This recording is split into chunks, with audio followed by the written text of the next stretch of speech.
നമസ്കാരം. 24 എല്ലാ പ്രിയപ്പെട്ട പ്രേക്ഷകർക്കും മറ്റൊരു വാർത്താ ദിനത്തിലേക്ക് സ്വാഗതം. യുദ്ധത്തിന്റെയും അശാന്തിയുടെയും വാർത്തകൾ തന്നെയാണ് പശ്ചിമ ഏഷ്യയിൽ നിന്ന് വരുന്നത്. അതടക്കമുള്ള എല്ലാ വാർത്തകളും നോക്കാം. ന്യൂസ് ബ്രേക്സിലേക്ക് എല്ലാ പ്രേക്ഷകർക്കും സ്വാഗതം. ഇന്ന് മാർച്ച് 4 ബുധനാഴ്ച, കുംഭം 20.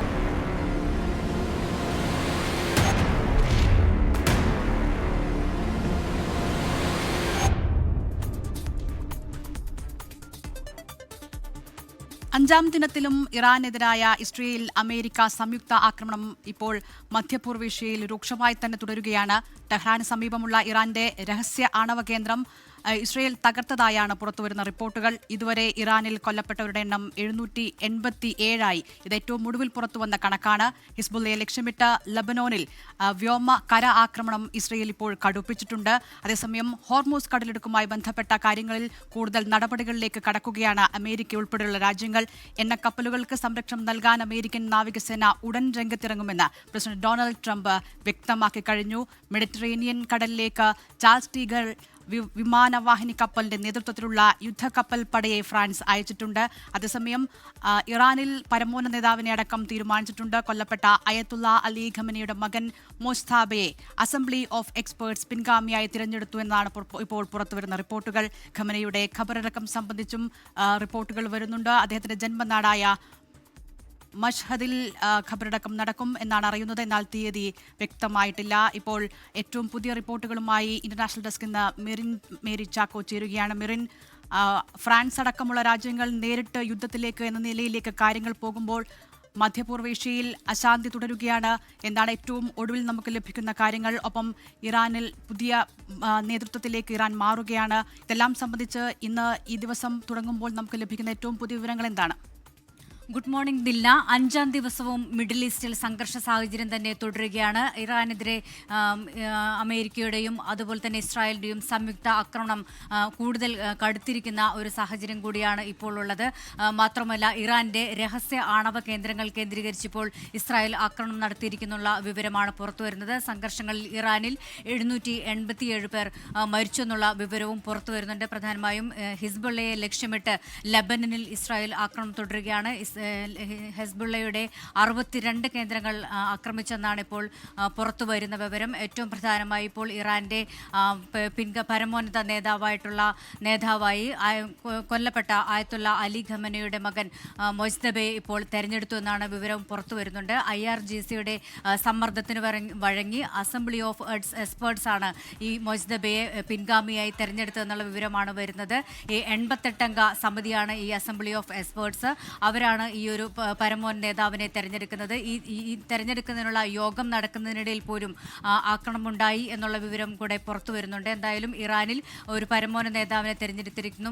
മാത്രമല്ല, കൊല്ലപ്പെട്ട പരമോന്നത നേതാവ് ആയത്തുള്ള അലി ഖമനിയുടെ ഖബറടക്കം മഷ്ഹാദിൽ, ജന്മസ്ഥലമായ മഷ്ഹാദിൽ നടക്കുമെന്നുള്ള വിവരവും പുറത്തു വരുന്നുണ്ട്. അതേസമയം ഈ യുദ്ധ സാഹചര്യത്തിലേക്ക് ഫ്രാൻസ് കൂടെ ഇപ്പോൾ രംഗത്തെത്തുന്നു. ഹോർമുസ് കടലിടുക്കിലേക്ക് കപ്പലുകൾ, യുദ്ധക്കപ്പലുകൾ അയക്കാൻ ഇപ്പോൾ ഫ്രാൻസ് തീരുമാനിച്ചിരിക്കുന്നു. നേരത്തെ തന്നെ അമേരിക്കൻ പ്രസിഡന്റ് ഡൊണാൾഡ് ട്രംപ് പറഞ്ഞിരുന്നു.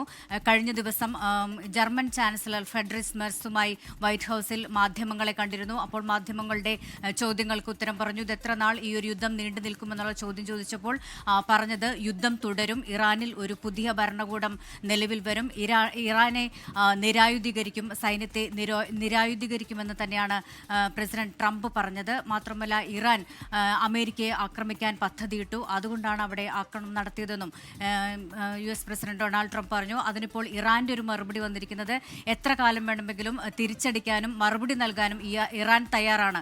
ഇറാന്റെ ഇതുവരെയുള്ള ആയുധങ്ങൾ ഉപയോഗിച്ചിട്ടില്ല. അത് ആദ്യം തന്നെ ഞങ്ങൾ അത്യാധുനികമായ ആയുധങ്ങൾ ഞങ്ങൾ ഇപ്പോൾ ഉപയോഗിച്ചിട്ടില്ല. ഞങ്ങളുടെ കൈവശം നല്ല തിരിച്ചടി നൽകുന്നതിനുള്ള ആയുധങ്ങൾ ഞങ്ങൾക്കൊണ്ട്, തിരിച്ചടി തുടരുമെന്ന് തന്നെ ഇറാനും വ്യക്തമാക്കിയതോടെ ഈ ഒരു സംഘർഷം രൂക്ഷമായി തന്നെ തുടരും എന്നൊരു കാര്യത്തിൽ തർക്കമില്ല. ആ ഒരു വാർത്താ സമ്മേളനത്തിൽ ട്രംപ് UK-യും രൂക്ഷമായി തന്നെ വിമർശിച്ചിരുന്നു. UK പ്രധാനമന്ത്രി കെയർ സ്റ്റാമറുടെ നിലപാടിനെയാണ്, ആ ഒരു നിസ്സഹകരണത്തെയാണ് രൂക്ഷമായി തന്നെ വിമർശിച്ചത്. അതായത് UK-യുടെ സൈനിക താവളങ്ങൾ അമേരിക്കയ്ക്ക് വിട്ടുകൊടുക്കില്ല എന്നുള്ളൊരു നിലപാടിനെതിരെ തന്നെയാണ് ഇപ്പോൾ വിമർശനം വന്നത്. ഒരിക്കലും ഒരു അൺകോപ്പറേറ്റീവ് ആയിട്ടുള്ളൊരു നിലപാടാണ് UK സ്വീകരിച്ചത്. അതുകൊണ്ട് കെയർ സ്റ്റാമറിനെ ഉപമിച്ചത് ഇതൊരു വിൻസ്റ്റൺ ചർച്ചിലിൻ്റെ കാലഘട്ടമല്ല, ഇത്തരം ഇത്തരത്തിലൊരു തീരുമാനമെടുക്കാൻ വിൻസ്റ്റൺ ചർച്ചിലിന്റെ കാലഘട്ടമല്ല എന്നുള്ള വിമർശനം തന്നെ ട്രംപ് ഉന്നയിച്ചിരുന്നു. അത്തരത്തിൽ അതൊരു ലോകരാഷ്ട്രങ്ങളിൽ നിന്നും ഒരു വൻതോതിലുള്ള ഒരു ചർച്ചയായി തന്നെ അത് മാറിയിരിക്കുകയാണ്. എന്തായാലും ഇപ്പോൾ ഫ്രാൻസ് കൂടെ ഈ ഒരു കപ്പലുകൾക്ക്, ഹോർമസ് കടലിടുക്കിലെ കപ്പലുകൾക്ക് സംരക്ഷണം നൽകാൻ രംഗത്തെത്തുന്നു.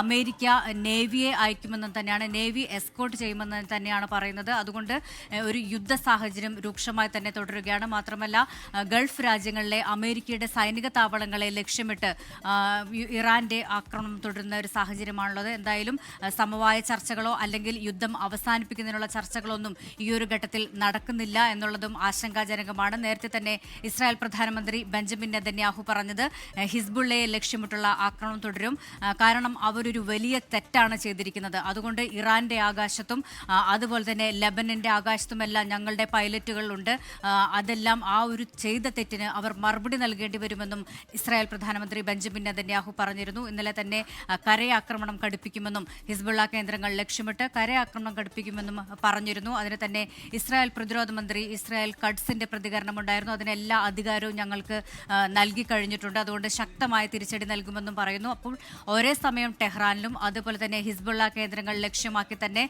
ഇസ്രായേൽ ആക്രമണം കടുപ്പിക്കുന്നു. ഇറാന്റെ ആണവ കേന്ദ്രങ്ങൾ, രഹസ്യ ആണവ കേന്ദ്രങ്ങൾ കേന്ദ്രീകരിച്ച് ആക്രമണം നടക്കുന്നു. എന്തായാലും മിഡിൽ ഈസ്റ്റ് ഒരു സംഘർഷഭരിതമായ അത്യന്തികം സംഘർഷ സാഹചര്യത്തിൽ കൂടെ തന്നെയാണ് പോകുമ്പോഴും അതിൽ സമവായ ശ്രമങ്ങൾ അല്ലെങ്കിൽ യുദ്ധം അവസാനിപ്പിക്കുന്നതിനുള്ളൊരു നീക്കങ്ങൾ ഉണ്ടാകുന്നില്ല എന്നതും ശ്രദ്ധേയമാണ്. അതേസമയം ഇറാനിൽ ഒരു ഭരണമാറ്റം ഉണ്ടാകുമെന്ന് തന്നെ ഇപ്പോൾ ട്രംപ് വ്യക്തമാക്കിയിരിക്കുന്നു. പുതിയ ഭരണകൂടം വരും. ആ ഒരു വാർത്താ സമ്മേളനത്തിൽ മാധ്യമപ്രവർത്തകർ ചോദിച്ചു, പ്രവാസത്തിലുള്ള അവസാന ഷായുടെ മകനായിട്ടുള്ള റേസ പഹ്ലവിക്കാണോ സാധ്യത എന്ന് ചോദിച്ചപ്പോൾ ഏറ്റവും രൂക്ഷമായ ഒരു സാഹചര്യം എന്ന് പറയുന്നത് നിലവിലെ ഏറ്റവും മോശമായ ഒരു ഭരണകൂടം മാറി അവിടെ അതിനേക്കാൾ രൂക്ഷമായ മോശമായ ഒരു ഭരണം വരുന്നതാണ്.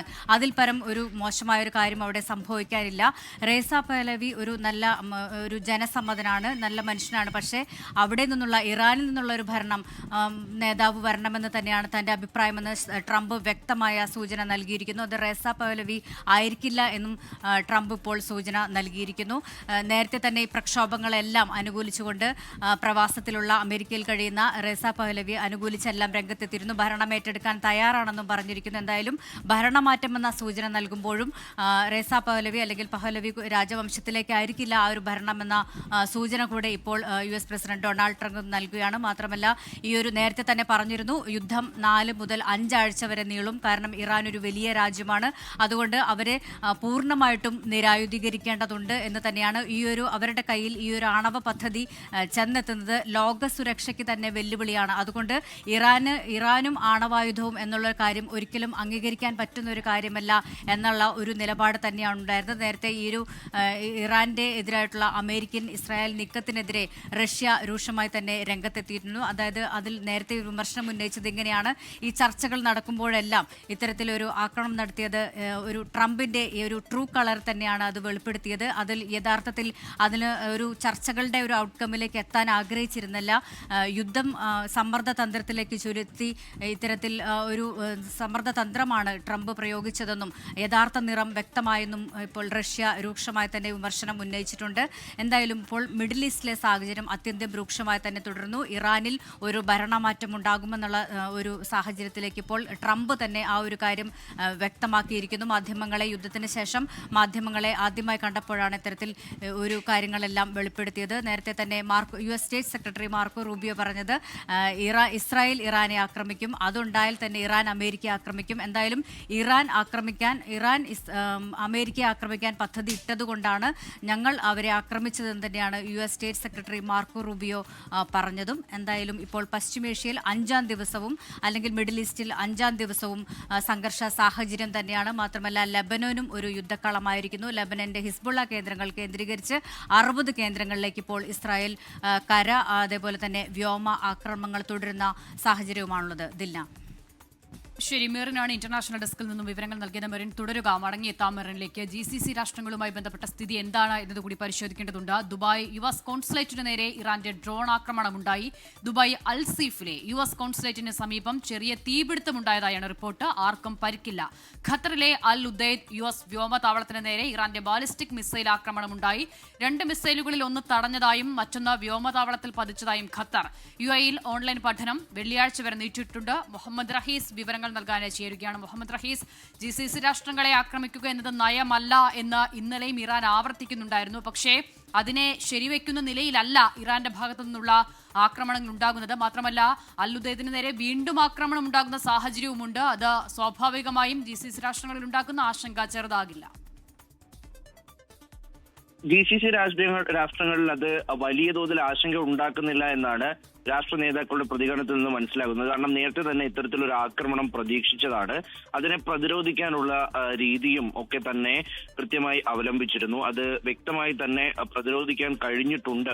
തങ്ങളുടെ പ്ലാൻ സക്സസ് ആയിരുന്നു എന്നുള്ള തരത്തിലാണ് ഇപ്പോൾ ഈ UAE-യുടെ ഔദ്യോഗികമായിട്ടുള്ള വിശദീകരണം പുറത്തു വരുന്നത്. ഇന്നലെ രാത്രി ഏതാണ്ടൊരു 9 മണിക്ക് ശേഷമാണ് ഇത്തരത്തിൽ UAE-യിലെ ദുബായിലെ US കോൺസുലേറ്റിലേക്ക് ഇറാൻ ഡ്രോൺ ആക്രമണം നടത്തിയത്. ദുബായ് അൽസീഫിലെ US കോൺസുലേറ്റിന് സമീപമാണ് ഒരു ചെറിയ തീപിടുത്തം ഉണ്ടായത്.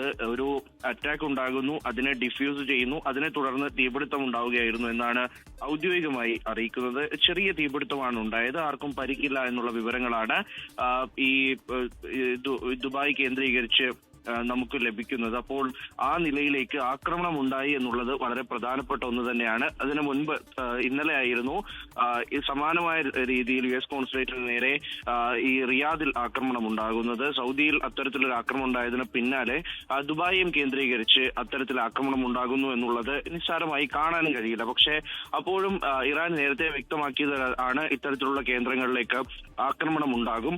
അതിനനുസരിച്ചുള്ള പദ്ധതി UAE ഉൾപ്പെടെയുള്ള ഗൾഫ് രാഷ്ട്രങ്ങൾ നൽകിയതുമാണ്. അതിനുശേഷം ഈ ഒരു ആക്രമണം ഉണ്ടായതിന് പിന്നാലെ UAE-യിൽ നിന്നും ഔദ്യോഗികമായിട്ട് മറ്റൊരു അറിയിപ്പ് കൂടി വന്നിട്ടുണ്ട്. അതായത് തങ്ങളുടെ നയത്തിൽ വ്യത്യാസമില്ല, ഇറാനെ എതിരായിട്ടുള്ള പ്രതിരോധ നിലപാടിൽ തങ്ങൾക്ക് വ്യത്യാസമില്ല, അതൊരിക്കലും ഒരു ആക്രമണ നിലപാടല്ല, ആ നിലപാടിലേക്ക് തങ്ങൾ ഒരിക്കലും എത്തിയിട്ടില്ല എന്നുകൂടി ഇറാനിൽ ഈ UAE-യിൽ നിന്നും ഔദ്യോഗികമായിട്ട് UAE അത്തരത്തിലൊരു നിലപാടാണ് സ്വീകരിക്കുന്നതെന്ന് ആവർത്തിച്ച് ഉറപ്പിക്കുകയാണ്.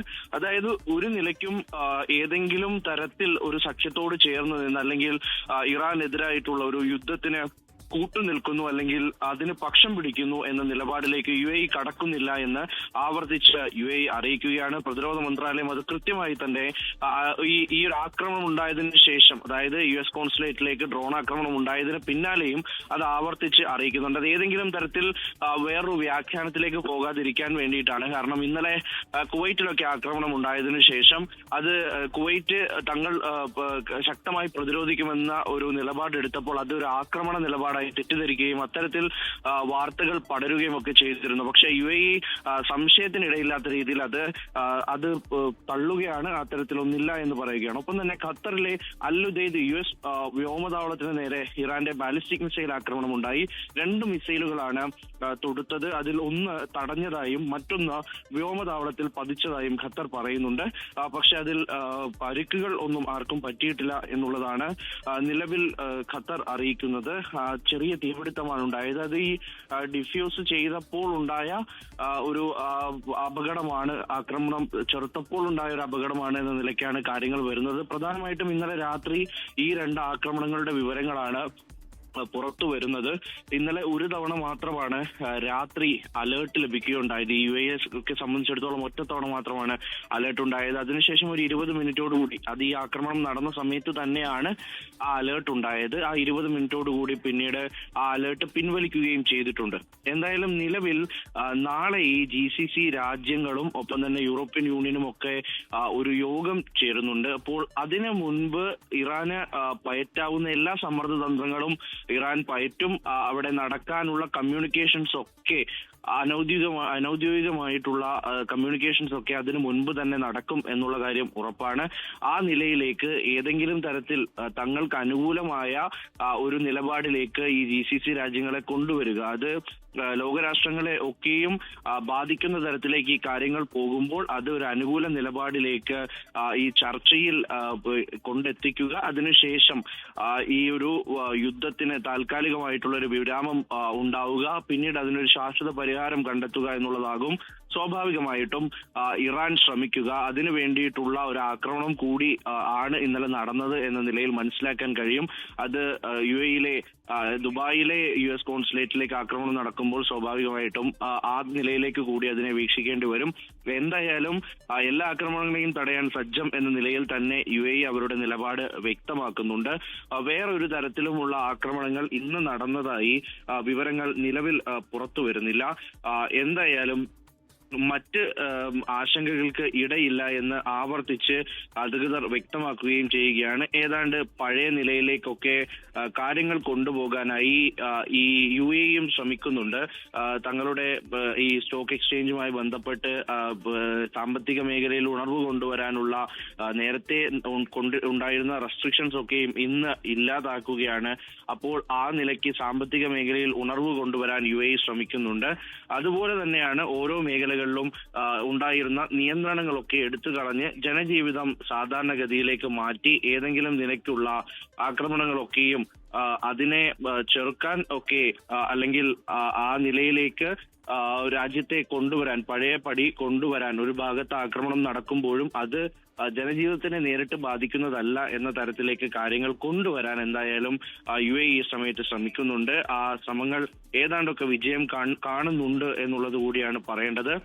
എന്തായാലും മറ്റ് രാജ്യങ്ങളിലൊന്നും തന്നെ ആക്രമണം ഉണ്ടായിട്ടില്ല. ഇന്നലെ ഉണ്ടായ UAE-യിലെ അറ്റാക്കുകൾ, ആകെ UAE-യിൽ ഉണ്ടായ അറ്റാക്കുകൾ 1000 കടന്നിരിക്കുന്നു എന്നുള്ള വിവരങ്ങൾ ഇന്നലെ രാത്രിയോടുകൂടി ഏതാണ്ട് അർദ്ധരാത്രി കഴിഞ്ഞ് ഒരു സ്ഥിരീകരണം 1000-ൽ കൂടുതൽ ഉണ്ടായിട്ടുണ്ട് എന്നുള്ള സ്ഥിരീകരണം ഉണ്ടായിട്ടുണ്ട്. ഒപ്പം തന്നെ ഈ റാസൽ കൈമയിൽ ഇന്നലെ ഉണ്ടായ ആക്രമണവുമായി ബന്ധപ്പെട്ട് അവിടെ ഉണ്ടായിരുന്ന നിയന്ത്രണങ്ങൾ പൂർണ്ണമായും ഒഴിവാക്കിയിട്ടുണ്ട്. ഇന്നലെ ഏതാണ്ട് ഒരു വൈകിട്ടോടു കൂടിയാണ് റാസൽ കൈമയിൽ ആക്രമണം ഉണ്ടായതും ചെറിയ തീപിടുത്തം ഉണ്ടായതും അവിടുത്തെ ഒരു റോഡ് താൽക്കാലികമായി അടയ്ക്കുകയും ഒക്കെ ചെയ്തത്. പക്ഷെ അവിടെ ഇപ്പോൾ നിലവിൽ സ്ഥിതിഗതികൾ ശാന്തമാണ് എന്നുകൂടി രാവിലെ UAE-യിൽ നിന്ന് വിവരങ്ങൾ പുറത്തു വരുന്നുണ്ട്.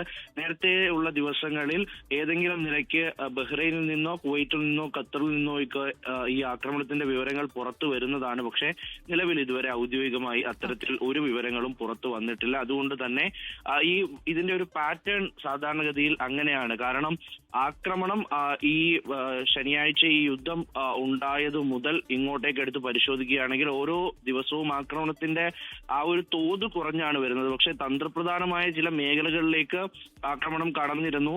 ഒമാനെ ആദ്യം ആക്രമിക്കാതെ പിന്നീട് ഒമാനെ ആക്രമിച്ചു. ഒപ്പം തന്നെ ഈ പറയുന്ന US കോൺസുലേറ്റുകളെ കേന്ദ്രീകരിച്ചുള്ള ആക്രമണം, അങ്ങനെ ആ നിലയ്ക്ക് ആക്രമണം വ്യാപിച്ചിരുന്നു. പക്ഷെ ആദ്യമുണ്ടായ ആ രീതിയിലുള്ള ഒരു ആക്രമണം ഗൾഫ് മേഖലയിൽ ആ ഒരു പാറ്റേൺ ഇറാൻ എന്തായാലും പിന്തുടരുന്നില്ല. അത് ആശ്വാസകരമായിട്ടുള്ള ഒന്നാണ്. അത് പല ചർച്ചകളുടെ ഭാഗമാണ് എന്നുകൂടി നമുക്കത് മനസ്സിലാക്കേണ്ടി വരും. ഒരു വലിയ അറ്റാക്കിലേക്ക് പോയി ഒരു ഗൾഫ് രാജ്യങ്ങളുടെ ഒക്കെയും ഒരു വെറുപ്പ് സമ്പാദിക്കാതെ അല്ലെങ്കിൽ അതിനെ അധികം കടന്ന് ആക്രമിക്കാതെ, അത് തങ്ങളുടെ ലക്ഷ്യമല്ല എന്ന് പറയുന്നു. എന്നാൽ കൃത്യമായി സമ്മർദ്ദം ഉണ്ടാക്കാനായി ഈ ഗൾഫ് രാജ്യങ്ങളിലെ UAE-യുടെ ബേസുകൾ, അമേരിക്കയുടെ ബേസുകളിൽ ഒപ്പം തന്നെ ഇത്തരത്തിൽ ചില തന്ത്രപ്രധാനമായിട്ടുള്ള സ്ഥലങ്ങളിലൊക്കെയും ആക്രമണം നടത്തിക്കൊണ്ട് ആ പ്രഷർ അതുപോലെ മെയിൻറ്റെയിൻ ചെയ്യുക എന്നുള്ളതാണ് ഈ ഇറാൻ കഴിഞ്ഞ ഒരു 3 ദിവസമായി ചെയ്തുകൊണ്ടിരിക്കുന്നത്. അതിലവർ വിജയിക്കുകയും ചെയ്യുന്നുണ്ട്. അറ്റാക്കുകളൊക്കെയും വളരെ പ്രിസൈസ് ആണ് എന്നുകൂടി ഈ ഘട്ടത്തിൽ പറയേണ്ടി വരും. കാരണം വേറെ ഒരു സ്ഥലങ്ങളിലേക്കും ആ അപകടത്തിന്റെ വ്യാപ്തി പടരാതെ അവർ ലക്ഷ്യമിടുന്ന സ്ഥലങ്ങളിലേക്ക്, അവരുടെ പോയിന്റുകളിലേക്ക് കൃത്യമായി ആക്രമണം എത്തിക്കാൻ ഈ ഇറാന് കഴിയുന്നുണ്ട്. അപ്പോൾ ആ നിലയ്ക്ക് ആ പ്രഷർ അവിടെ മെയിൻറ്റെയിൻ ചെയ്ത് പോവുകയുമാണ്. എന്തായാലും കഴിഞ്ഞ മണിക്കൂറുകളിലായി ഈ പല വിവിധ രാജ്യങ്ങളിലെ രാഷ്ട്ര നേതാക്കൾ ഈ UAE പ്രസിഡന്റുമായി സംസാരിച്ചിട്ടുണ്ട്. UAE വിദേശകാര്യ മന്ത്രാലയവുമായി ആഫ്രിക്കൻ മേഖലയിലെ വിവിധ രാജ്യങ്ങൾ സംസാരിച്ചിട്ടുണ്ട്. ഒപ്പം തന്നെ യൂറോപ്പിലെ വിവിധ രാജ്യങ്ങൾ ഇത്തരത്തിൽ ഈ UAE-യുടെ പ്രസിഡന്റുമായും ഒപ്പം തന്നെ ഈ വിദേശകാര്യ മന്ത്രിമാരുമൊക്കെയായി സംസാരിച്ചിട്ടുണ്ട് എന്നുള്ള വിവരങ്ങൾ കൂടി പുറത്തു വരുന്നുണ്ട്. എന്തായാലും നിലവിൽ റെസ്ട്രിക്ഷൻ നീട്ടിയിട്ടുള്ളത് സ്കൂളുകളെ സംബന്ധിച്ചിടത്തോളം മാത്രമാണ്. അത് നേരത്തെ പ്രതീക്ഷിക്കപ്പെട്ടിരുന്നതാണ്. അത് വെള്ളിയാഴ്ച വരെ നീട്ടുമ്പോൾ സ്വാഭാവികമായും ശനിയും ഞായറും അവധിയാണ്. അപ്പോൾ അടുത്ത തിങ്കളാഴ്ചയോട് കൂടിയിട്ടേ റെഗുലർ ക്ലാസുകൾ UAE-യിൽ തുടങ്ങും എങ്കിൽ അത് ആരംഭിക്കുകയുള്ളൂ. അത് കഴിയുന്നതോടുകൂടി പിന്നെ ഈദ് അവധിയുടെ ഒരു സമയം കൂടി വരികയാണ്. ഒരുപക്ഷെ ഈദ് കഴിയുന്നത് വരെയൊക്കെ അവധിയിലേക്ക് പോകാനുള്ള സാധ്യതയാണ് നിലവിലുള്ളത്. അതിനപ്പുറത്തേക്ക് മറ്റു മേഖലകളിലൊക്കെ ഉണർവ് പകർന്നുകൊണ്ട് അത് കൂടുതലായി ആ മേഖലകളിലെ നേരത്തെ എങ്ങനെയായിരുന്നോ അതുപോലെ തന്നെ നിലനിർത്താൻ ശ്രമിക്കുന്നുണ്ട്. പ്രൈസ് സീലിംഗ് നടത്താനുള്ള ഒരു തീരുമാനം ഇന്നലെ തന്നെ എടുത്തതാണ്. അപ്പോൾ ആ നിലയിലേക്ക് ഇത്തരത്തിൽ ജനജീവിതത്തിനെ പഴയപടി കൊണ്ടുപോകുന്നതിൽ UAE ഏതാണ്ടൊക്കെ വിജയിച്ചിരിക്കുന്നു. കാരണം ഈ റിമോട്ട് വർക്കുകളൊന്നും ഇന്ന് മുതൽ നാളെ മുതൽ അധികമായി ഇല്ല എന്നുള്ള വിവരങ്ങളാണ് പുറത്തു വരുന്നത്. ഇന്നലെ തന്നെ പല സ്വകാര്യ കമ്പനികളും അത് പിൻവലിച്ച് ഈ ഓഫീസിൽ എത്തി തന്നെ ജോലി ചെയ്യുന്ന നിലയിലേക്ക് കാര്യങ്ങൾ മാറ്റിയിരുന്നു. അപ്പോൾ ആ നിലയ്ക്ക് കൂടി തൊഴിൽ മേഖലയിൽ കൂടി ഇങ്ങനെ കാര്യങ്ങൾ മാറുകയാണ്. അല്ലാതെ ഈ മുൻകൂട്ടി പ്രഖ്യാപിക്കാതെ ചില മുൻകരുതലുകൾ എടുത്ത് അത്തരത്തിൽ നിയന്ത്രണം കൊണ്ടുവന്ന ചില മേഖലകൾ ഒക്കെയും ഉണ്ടായിരുന്നു. ആ മേഖലകളിലും ഒക്കെ ഏതാണ്ട് ഇന്നലെ ഉച്ചയോടുകൂടി കാര്യങ്ങൾ ഒരു വലിയ മാറ്റം ഉണ്ടാകുന്നതായിരുന്നു. സ്വാഭാവികമായിട്ടും ഒമാനിലെ എയർ ഇന്ത്യ സർവീസുകൾ പഴയ രീതിയിലേക്ക് പോകുമ്പോൾ അതും ആളുകൾക്ക് വലിയ പ്രതീക്ഷ നൽകുന്ന ഒന്നാണ്. ഏതെങ്കിലും നിലയ്ക്ക് ഈ പറയുന്ന ലക്ഷ്യസ്ഥാനത്തേക്ക് എത്തേണ്ടവർക്ക് ഒമാനിലെത്തി അവർക്ക് ലക്ഷ്യസ്ഥാനത്തേക്ക് പോകാൻ കഴിയും. അപ്പോൾ അങ്ങനെ അതിനുശേഷം ഈ പറയുന്ന താൽക്കാലികമായെങ്കിലും ഈ വ്യോമപാത തുറന്നതിന് ശേഷം ഒരു സുരക്ഷിത വ്യോമപാതയിലൂടെ പല രാജ്യങ്ങളിലേക്ക് കടന്നതിന് ശേഷം അവിടെ ഉണ്ടായ ഒരു ഉണർവ്, രാജ്യത്തിനുണ്ടായ ഒരു പോസിറ്റിവിറ്റി വളരെ വലുതാണ്. അത് അത്തരത്തിൽ തുടരാൻ കഴിയും. ഒരു ആക്രമണത്തിലേക്ക് മുതിർന്നില്ല എങ്കിലും പ്രതിരോധിച്ച് രാജ്യത്തിന്റെ സുരക്ഷ നിലനിർത്താൻ കഴിയും എന്ന UAE-യുടെ ഉറപ്പ്, ആ ഉറപ്പിന്മേൽ ആളുകൾക്കുള്ള വിശ്വാസം, അത് വളരെ ഒരു പോസിറ്റിവിറ്റിയാണ് പകർന്നിരിക്കുന്നത്. അസിത. ശരി, മുഹമ്മദ് റഹീസാണ് ദുബായിൽ നിന്ന് വിവരങ്ങൾ നൽകിയത്. മധ്യപൂർവേഷ്യയിലെ സംഘർഷ വാർത്തയിലേക്ക് തന്നെയാണ് ഇന്റർനാഷണൽ ഡെസ്ക് ഇന്ന് മെറിൻ മേരി ചാക്കോ തുടരുന്നുണ്ട്. മെറിൻ, ഏറ്റവും ഒടുവിൽ നമുക്ക് ലഭിക്കുന്ന വിവരങ്ങൾ അമേരിക്ക കൂടുതൽ സൈനികരെ മധ്യപൂർവേഷ്യയിലേക്ക് കൊണ്ടുവരുന്നു എന്നുള്ളതാണ്. അതായത് ഒരു ഭാഗത്ത് എങ്ങനെയെങ്കിലും യുദ്ധം അവസാനിക്കുമെന്ന പ്രതീക്ഷ ആളുകൾ വച്ചു പുലർത്തുമ്പോഴും അങ്ങനെയല്ല കാര്യങ്ങൾ എന്നാണ് മനസ്സിലാക്കുന്നത്. അമേരിക്കയുടെ നടപടി, ഫ്രാൻസിന്റെ നടപടി, കഴിഞ്ഞ ദിവസം നോക്കൂ, ഈ യുദ്ധത്തിൽ അല്പമെങ്കിലും ഇറാന് അനുകൂലമായ നിലപാടെടുത്ത സ്പെയിനോട് പോലും വലിയ മോശമായ സമീപനത്തിലേക്ക് അമേരിക്ക പോകുന്ന കാര്യങ്ങൾ നമ്മൾ കണ്ടു. അതായത് അമേരിക്ക നിലപാടിൽ ഉറച്ചു തന്നെ നിൽക്കുകയാണ്. കാരണം ഈ യുദ്ധം അത് അല്പം നീണ്ടുപോയാലും തങ്ങൾ ആഗ്രഹിച്ച ഭരണകൂട മാറ്റം അത് സാധ്യമാക്കിയ യുദ്ധത്തിൽ നിന്നും പിന്മാറൂ എന്ന് ഡൊണാൾഡ് ട്രംപ് നേരത്തെ തന്നെ വ്യക്തമാക്കിയിരിക്കുന്നു. ഇപ്പോൾ സൈനിക നടപടി അമേരിക്ക കൂടുതൽ ആളുകളെ മധ്യപൂർവേഷ്യയിലേക്ക് എത്തിക്കുന്നു എന്നതടക്കമുള്ള കാര്യങ്ങൾ വരുമ്പോൾ എന്താണ് അമേരിക്ക ലക്ഷ്യമിടുന്നത്? കരയാക്രമണത്തിലേക്ക്, കരയുദ്ധത്തിലേക്ക് പോകുന്നു എന്ന് വേണമോ വിലയിരുത്താൻ?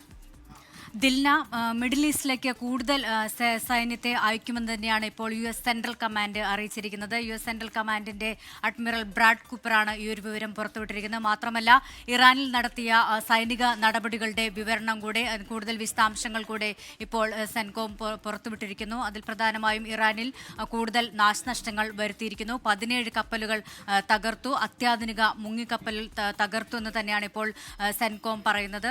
മാത്രമല്ല, ഇപ്പോൾ ഇറാൻ 2000-ഓളം ലക്ഷ്യകേന്ദ്രങ്ങൾ തകർത്തതായിട്ടും പറയുന്നുണ്ട്. 2000-ലധികം ആയുധങ്ങളാണ് ഇറാനിൽ പ്രയോഗിക്കേണ്ടി വന്നത്. 100 മണിക്കൂറിൽ താഴെ മാത്രമാണ് ഇത്തരത്തിലുള്ള ഒരു ഓപ്പറേഷന് ചെലവഴിച്ച സമയമെന്നും ബ്രാഡ് കൂപ്പർ ഇപ്പോൾ വ്യക്തമാക്കുന്നു. മാത്രമല്ല, ഇറാന്റെ ഒരു പ്രതിരോധ ശേഷി അല്ലെങ്കിൽ അതിന്റെ പ്രത്യാക്രമണ തിരിച്ചടിക്കാനുള്ള ശേഷി കുറഞ്ഞു വരികയാണെന്നും ബ്രാഡ് കൂപ്പർ ഇപ്പോൾ വിശദീകരിച്ചു. ഇറാൻ ഈ ഒരു പ്രത്യാക്രമണത്തിന് 500 ബാലിസ്റ്റിക് മിസൈലുകൾ ഉപയോഗിച്ചു, 2000-ഓളം ഡ്രോണുകളും ഉപയോഗിച്ചു എന്നും ഇപ്പോൾ US സെൻകോം ഇപ്പോൾ വ്യക്തമാക്കുന്നുണ്ട്.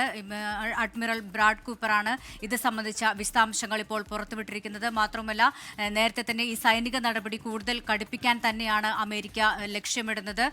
ഇതിന്റെ ലക്ഷ്യം കാണും വരെ യുദ്ധം തുടരും, അല്ലെങ്കിൽ ആ ഒരു സൈനിക നീക്കം തുടരും എന്ന് തന്നെയാണ് നേരത്തെ US പ്രസിഡന്റ് ഡൊണാൾഡ് ട്രംപ് വ്യക്തമാക്കിയിരിക്കുന്നു. അത് സാധൂകരിക്കുന്ന ഒരു പ്രതികരണം തന്നെയാണ് ഇപ്പോൾ ബ്രാഡ് കൂപ്പറിന്റെ ഭാഗത്തു നിന്നും ഉണ്ടായിരിക്കുന്നത്. മാത്രമല്ല, ഈ അമേരിക്കയുടെ സൈനിക നീക്കത്തിൽ നീക്കത്തിന് പിന്തുണ നൽകാത്ത UK-ക്കെതിരെയും അതുപോലെ തന്നെ സ്പെയിനെതിരെയും കടുത്ത നടപടികൾ തന്നെയാണ് ഇപ്പോൾ ട്രംപ് സ്വീകരിച്ചിരിക്കുന്നത്. ട്രംപ് ഇപ്പോൾ സ്പെയിനിന് തന്നെ എല്ലാ വ്യാപാര ബന്ധവും നിർത്തിവെക്കാൻ, അത് കട്ട് ഓഫ് ഓൾ ഡീലിംഗ്സ് എന്നാണ് പറഞ്ഞത്. US ട്രഷറി സെക്രട്ടറി സ്കോട്ട് ബെസന്റിനോട് പറഞ്ഞത് സ്പെയിനുമായിട്ടുള്ള എല്ലാ ഡീലിംഗ്സും കട്ട് ചെയ്യണം എന്ന് തന്നെ ഒരു നിർദ്ദേശം നൽകിയിരിക്കുന്നു. അതിൽ സ്പെയിൻ മറുപടി നൽകിയത്, ഞങ്ങളുടെ രാജ്യത്തിന് അത് സർവൈവ് ചെയ്യാനുള്ള എല്ലാ ശേഷിയുമുണ്ട്, അതിനുള്ള പൂർണ്ണമായിട്ടുള്ള ഒരു ഉറപ്പ് ഞങ്ങൾക്കുണ്ടെന്നാണ് പെട്രോ സാഞ്ചസ് അതിന് മറുപടി നൽകിയിരിക്കുന്നത്.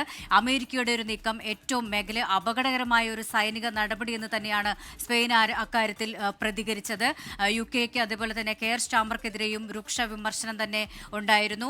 അതിൽ കെയർ സ്റ്റാമറിന്റെ ഒരു മറുപടി എന്ന് പറയുന്നത്, ഇറാഖ് ചെയ്ത ഒരു തെറ്റ് ആവർത്തിക്കാൻ ഞങ്ങൾ ഒരിക്കലും ആഗ്രഹിക്കുന്നില്ല, അതുകൊണ്ട് അത്തരത്തിലൊരു സൈനിക നടപടിയെ പിന്തുണയ്ക്കാനാകില്ല എന്ന് പറയുന്നു. അതിനോടെല്ലാം തന്നെ കടുത്ത നിലപാട് തന്നെയാണ് ട്രംപ് ഭരണകൂടം സ്വീകരിക്കുന്നത്. മാത്രമല്ല, ട്രംപ് ഇപ്പോൾ പറയുന്നത് ഈ സൈനിക നടപടികൾ അമേരിക്കയിലെ ഇറാൻ സമൂഹം അത് സ്വാഗതം ചെയ്തു. അവരുടെ രാജ്യത്ത് ഇപ്പോൾ സംഭവിക്കുന്ന കാര്യങ്ങൾക്കെല്ലാം അവർ സന്തോഷകരമായി തന്നെ അവർ വെൽക്കം ചെയ്യുന്ന ഒരു സാഹചര്യമാണുള്ളത്. നേരത്തെ ഇറാനിലെ അമേരിക്കയുടെ സൈനിക നീക്കത്തെ 27% പേർ മാത്രമാണ് പിന്തുണയ്ക്കുന്നു എന്നുള്ളൊരു റിപ്പോർട്ട് വന്നിരുന്നു. അത് ആ ഒരു സംബന്ധിച്ച ചോദ്യം വാർത്താ സമ്മേളനത്തിൽ മാധ്യമപ്രവർത്തകർ ചോദിച്ചപ്പോൾ ട്രംപ് പറഞ്ഞത്, I don't care about the polling, ഇതിനെക്കുറിച്ചൊന്നും ഞാൻ എൻ്റെ ശ്രദ്ധ അതിലൊന്നുമല്ല, ശരിയായത് ചെയ്യാൻ മാത്രമാണ് ഞാനിപ്പോൾ ശ്രദ്ധിക്കുന്നത്, അത് ഏറ്റവും അനുയോജ്യമായ കാര്യങ്ങൾ ചെയ്യുന്നതിലാണ് ഞാൻ ശ്രദ്ധിക്കുന്നതെന്നും ട്രംപ് പറയുന്നു. അപ്പോൾ എന്തായാലും ആ ഒരു ലക്ഷ്യം കാണും എന്ന് തന്നെയാണ് ഇപ്പോൾ വ്യക്തമാക്കുന്നത്. അതായത് ഇറാനിൽ ഭരണമാറ്റവും അതുപോലെ തന്നെ ഇറാന്റെ നിരായുധീകരണവും ആണവ പദ്ധതികൾ, അല്ലെങ്കിൽ ഇറാനെ ഒരു ആണവ രാജ്യമല്ലാതാക്കി മാറ്റുക, ആണവ ശേഷി ആ ഒരു മേഖലയ്ക്ക് തന്നെ ഇറാന്റെ കൈവശം ആണവ ശേഷിയുള്ളത് ആ ഒരു മേഖലയ്ക്ക് തന്നെ അപകടകരമാണ്. ലോക രാജ്യങ്ങൾക്ക് അത് സുരക്ഷാ ഭീഷണി ഉയർത്തുന്നുണ്ട്. അതുകൊണ്ട് തന്നെ അത്തരം നീക്കങ്ങൾ അംഗീകരിക്കാനാകില്ല എന്ന നിലപാടിൽ തന്നെയാണ്, യുദ്ധം തുടരുമെന്ന നിലപാടിൽ തന്നെ എന്ന് ആവർത്തിച്ചിരിക്കുകയാണ്. അതേസമയം ഹോർമുസ് കടലിടുക്കിൽ കപ്പലുകൾ തടയരുതെന്ന് ഇപ്പോൾ ചൈന ഇറാനോട് ആവശ്യപ്പെട്ടിരിക്കുന്നു. കാരണം ചൈനയുടെ LNGയുടെ 80% വരുന്നത് ഖത്തറിൽ നിന്നാണ്. അപ്പോൾ ഖത്തറിൽ നിന്ന് വരുന്ന ഈ ഒരു കപ്പലുകൾ തടയരുതെന്ന് ഇപ്പോൾ ചൈന ഇറാനോട് ആവശ്യപ്പെട്ടിരിക്കുന്ന ഒരു സാഹചര്യമുണ്ട്. അപ്പോൾ ഹോർമുസ് കടലിടുക്കിലും 250ഓളം കപ്പലുകളാണ് അവിടെ കെട്ടിക്കിടക്കുന്നത്. അപ്പോൾ ഏറ്റവും പ്രധാന ഒരു കപ്പൽ പാതയാണ്. അത് എണ്ണവിലയും മാത്രമല്ല രാജ്യാന്തര സമ്പദ് വ്യവസ്ഥയെ തന്നെ ബാധിക്കുന്ന ഒരു കാര്യങ്ങൾ കൂടെ തന്നെയാണ്. അപ്പോൾ ഇറാനിൽ അത്യന്തം മാസങ്ങൾ നീണ്ട ഒരു തയ്യാറെടുപ്പ് തന്നെയാണ് ഇത് നടത്തിയിരിക്കുന്നത്. ഓപ്പറേഷൻ എപ്പിക് ഫ്യൂറിയിലൂടെ 75 ലക്ഷം കോടിയിലധികം രൂപയുടെ ഒരു ചിലവ് തന്നെയാണ് അവിടെ നടത്തിയിരിക്കുന്നത്. അത് കടുത്ത ഒരു കൃത്യമായ ഒരു ആസൂത്രണമുണ്ട്. ഇപ്പോൾ ആയത്തുള്ള അലി ഖമനിയെ വധിച്ചത് തന്നെ ഇറാനിലെ ട്രാഫിക് സംവിധാനങ്ങളിലെ സിഗ്നലുകളിലെ ക്യാമറകൾ നിരീക്ഷിച്ചിരുന്നു. അതുപോലെ തന്നെ ഇവരുടെ ഖമനയുടെ ഓഫീസിലെ മുമ്പിലുള്ള മൊബൈൽ ടവറുകളുടെ ക്യാമറകളെല്ലാം തന്നെ ടവറുകൾ കേന്ദ്രീകരിച്ചും അവർ നിരീക്ഷണം ശക്തമാക്കിയിരുന്നു. ഇതെല്ലാം കൃത്യമായ ആസൂത്രണത്തിലൂടെ തന്നെയാണ് ഖമനിയെ വധിച്ചത്. ശനിയാഴ്ച ദിവസങ്ങളിൽ അവർ യോഗം ചേരാറുണ്ട്. അവിടെയെല്ലാം കൃത്യമായി തന്നെ ആ സമയത്ത് അവിടെ ഉണ്ടാകുമെന്ന് നിരീക്ഷിച്ചിരുന്നു. മാത്രമല്ല ഖമനിയുടെ ബോഡി ഗാർഡ്സ് വാഹനങ്ങൾ എവിടെയാണ് പാർക്ക് ചെയ്യുന്നത്, അവർ ഏതെല്ലാം സ്ഥലങ്ങളിൽ യാത്ര ചെയ്യും തുടങ്ങിയതെല്ലാം ഈ മൊസാദും CIA കൃത്യമായി തന്നെ നിരീക്ഷിച്ചിരുന്നു. അതിനുശേഷമാണ് ഖമനിയെ വധിച്ചതെന്നും അപ്പോൾ കൃത്യമായ ഒരു ആസൂത്രണത്തിലൂടെ തന്നെയാണ് അമേരിക്ക നീങ്ങുന്നത്. ഓപ്പറേഷൻ എപ്പിക് ഫ്യൂറി 75 ദശലക്ഷം കോടിയിലധികം ചെലവാക്കിയുള്ള ഈ ഒരു നീക്കത്തിന് അമേരിക്കയ്ക്ക് കൃത്യമായ ഉദ്ദേശങ്ങളുണ്ട്. അതേ ലക്ഷ്യത്തോടെ അമേരിക്ക ആ ലക്ഷ്യം കാണാതെ പിന്നോട്ടില്ലെന്ന് അമേരിക്കൻ പറയുന്നു. ഇസ്രായേലും സംയുക്തമായി തന്നെ അതിൽ കൂടെയുണ്ട്. അതിൽ വിയോജിക്കാത്ത അല്ലെങ്കിൽ അതിനോട് യോജിക്കാത്ത രാജ്യങ്ങളോട് അത്യന്തം കടുത്ത നിലപാടുകൾ തന്നെ സ്വീകരിച്ച് അമേരിക്ക മുന്നോട്ട് പോകുമ്പോൾ മിഡിൽ ഈസ്റ്റ് അശാന്തമായി തന്നെ തുടരുകയാണ്. ഇറാനെതിരെ ആക്രമണം തുടരുമെന്ന് അമേരിക്കൻ പ്രസിഡന്റ് ഡൊണാൾഡ് ട്രംപ് ആവർത്തിച്ചതോടെ മധ്യപൂർവേഷ്യ യുദ്ധകലുഷിതമാവുകയാണ്. ഇറാന്റെ വ്യോമ നാവിക സേനകളെ തകർത്തെന്നും പുതിയ ഭരണകൂടം വരുമെന്നും ഡൊണാൾഡ് ട്രംപ് അവകാശപ്പെട്ടു. ഹോർമുസ് കടലിടുക്കിലൂടെയുള്ള കപ്പൽ ഗതാഗതത്തിന് US നാവികസേന രംഗത്തിറങ്ങുമെന്നും മുന്നറിയിപ്പ് നൽകി. മെഡിറ്ററേനിയൻ കടലിലേക്ക് യുദ്ധക്കപ്പൽ അയക്കാൻ ഫ്രാൻസ് നിർദ്ദേശം നൽകിയിട്ടുണ്ട്. നീണ്ട യുദ്ധത്തിന് തയ്യാറെന്ന് ഇറാനും മറുപടി നൽകി. They have no navy, it's been knocked out. They have no air force, it's been knocked out. They have no air detection, that's been knocked out. Their radar has been knocked out. And just about everything's been knocked out. So we'll see how we do, but we're doing very well. We have a great military. American താവളങ്ങളെ Iran ലക്ഷ്യമിട്ടതാണ് യുദ്ധത്തിന് കാരണമെന്നായിരുന്നു ട്രംപിന്റെ ന്യായീകരണം. ഇറാന്റെ വ്യോമ നാവികസേനകളെ തകർത്തെന്നും അവകാശപ്പെട്ടു.